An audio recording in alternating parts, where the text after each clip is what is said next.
Canada is actively considering adding advanced combat drones to complement its planned fleet of F-35 fighter jets, signaling a significant step toward modernizing its air power.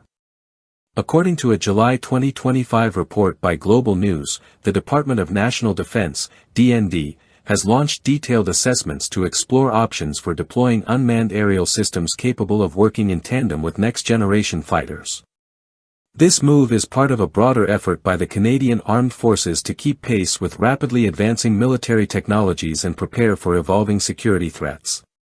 Among the drone systems under review are Boeing's MQ-28 Ghost Bat, a joint Australia-US development, General Atomics YFQ-42, and Enduro's YFQ-44A. These platforms are being considered for their potential to operate collaboratively with manned aircraft in high-intensity combat environments. Preliminary estimates suggest the drone acquisition project could cost up to $16 billion Canadian dollars. In addition to the financial outlay, integrating these systems would require recruiting and training hundreds of personnel for operational and technical support roles.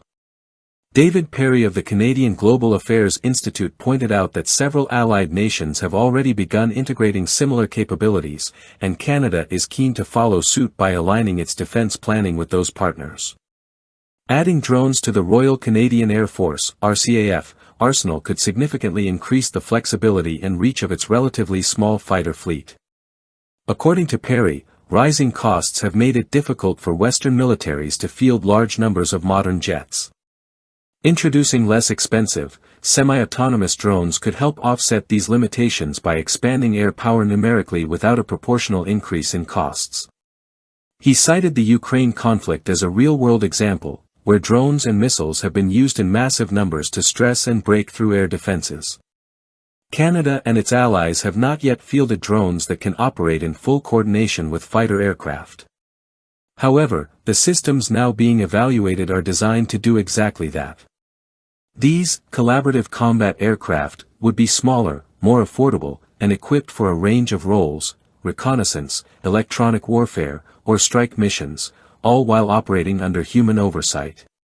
Daniel Norton, a senior analyst with the RAND Corporation, noted that while autonomous drone technology is advancing, widespread deployment will likely not occur until near the end of the decade. According to Norton, future drones might be equipped to act as decoys or deliver precision strikes in environments too dangerous for manned aircraft. Some may even gain the ability to function independently in combat. These ambitions are subtly reflected in the 2024 Canadian Defence Strategy Update, Our North, Strong and Free, which lays out a path for exploring drone strike and surveillance capabilities, alongside measures to counter hostile drone activity.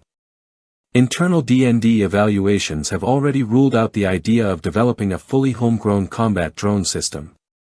Instead, Canada is leaning toward international collaboration, especially with partners already testing or developing such systems. In addition to the US and Australia, several European nations are advancing their own next-generation drone projects that may become part of multinational programs. Lieutenant General Jamie Spicer-Blanchett, the recently appointed head of the RCAF, confirmed that drone warfare is now a core focus for future planning.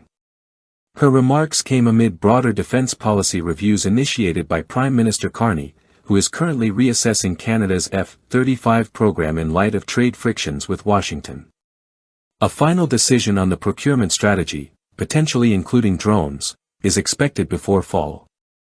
Canada has committed to purchasing 88 F-35 fighters at a projected total cost of $27.7 billion Canadian dollars, though only 16 aircraft have been formally ordered so far. Despite scrutiny from the Auditor General over rising costs, Defense Minister David McGuinty remains firm in his support for the program, noting that price fluctuations are not uncommon in complex, large-scale defense projects. While the final structure of the procurement plan is still in flux, incorporating advanced unmanned systems into Canada's aerial capabilities is emerging as a key strategic goal.